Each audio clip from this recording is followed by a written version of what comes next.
Motivation is back, baby! Woo! Now that I finally have motivation, I can start on a long-awaited project of mine, devlog.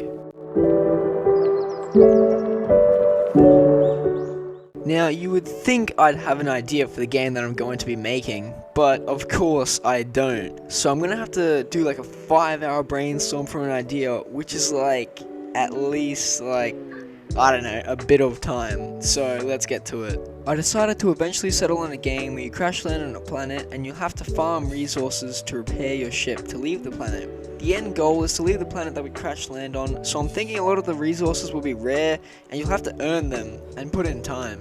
I first started off by designing the rocket that we will crash land. I was thinking of turning it into a GIF, that way we could just shake it, and then when we add it into the game, we can just animate it to move closer to the ground as if it were crash landing. Now, the end result I was not expecting at all. I mean, obviously it's bad, I'll admit that, but it's not as bad as I thought it would be, to be honest. But here it is, and it turned out a lot better than I thought it would.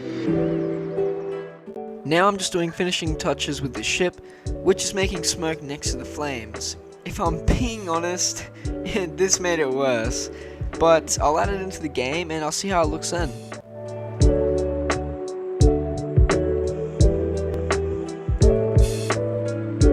So now we have to add the ship into the game. For me, this was easy. After implementing the ship, I did a quick Google search on how to rotate the image so that it's facing down towards the ground, because it just wouldn't be right if it wasn't. Now that the ship is ready to crash land, it's got to have something to crash land on, or else how would it crash? So I went back to drawing and made a grass block for the top layer, and I also ended up making a dirt block for the bottom layer and below. All that's left is to add the grass and dirt block into the game, and with that, I can finally start working the ship crash landing. So after a little bit of trouble, I made some generation for the ground. Earlier today I actually did a recap on JavaScript and did a refresher course on generation. I actually ended up just copying and pasting the code into this game, which saved me a little bit of time. I ended up just redoing some of the code as it didn't really go well with the collision detection that I was using, and after doing that I worked on the ship crashing into the ground for a bit, and then after that I just polished up some more code. So after a bit, here's the animation that I'm sad to say I made.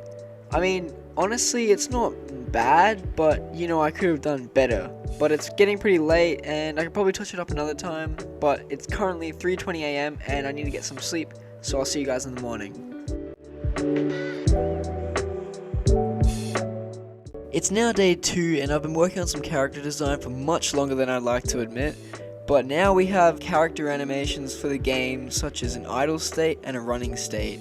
And, well, this is how it looks. But, yeah, maybe I'll fix it up another time, but for now, this will do.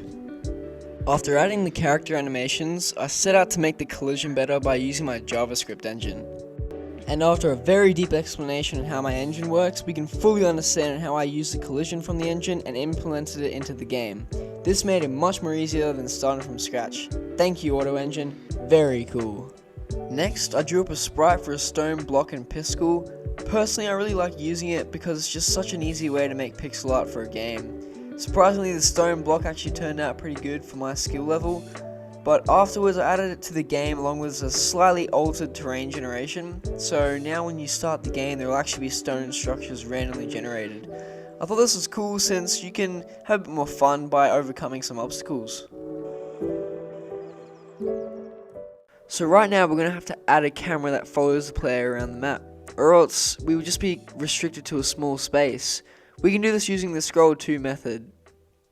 Wait, how do I do this again? Oh, okay, here we go. All you do is just type the following and the X and Y coordinate that you want to follow. It's pretty simple and not that hard to get a hang of.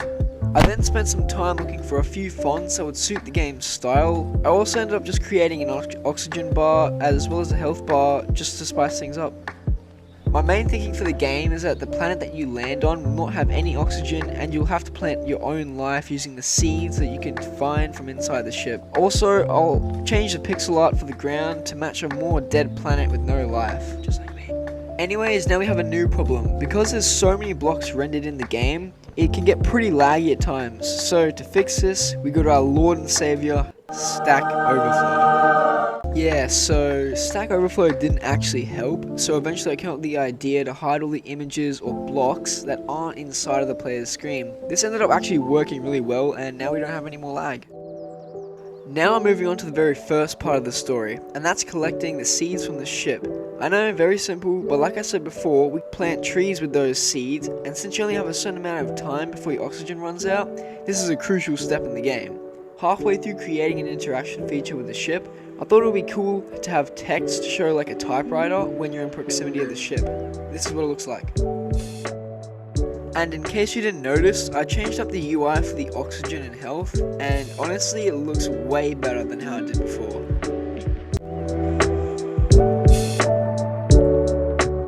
Now it's day 3 and I decided to make an inventory for the game, so the first thing to do is to make an image for it. I went through a lot of designs and all of them just ended up looking like doors, but I eventually made one that didn't really look like one, so I added it to the game. Now we have to make something to pick up so that we can put into the inventory. I decided to make picking up the seeds from the ship and planting them the first mission, but now I have to create code for the inventory so that we can actually hold those items. So here it is. I opened the inventory before I collected the seeds from the ship and after, just so you know that I wasn't lying or whatever reason. But now I have a few finishing details for the inventory and then I can move on to more of the story for the game. So the idea for the story is that it will start with you planting trees before your oxygen runs out. Of course, before we do this, we will have to make the pixel art for the seed. Now that I've added the seed into the game, I decided we'll plant it by dragging and dropping. This is what the final result looks like.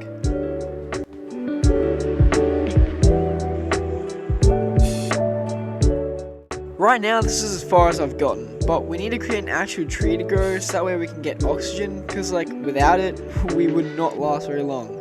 So moving on to drawing the tree, this took a little bit of time to make it not look weird, but in the end I eventually got it and now we have a tree that can grow extremely unrealistically.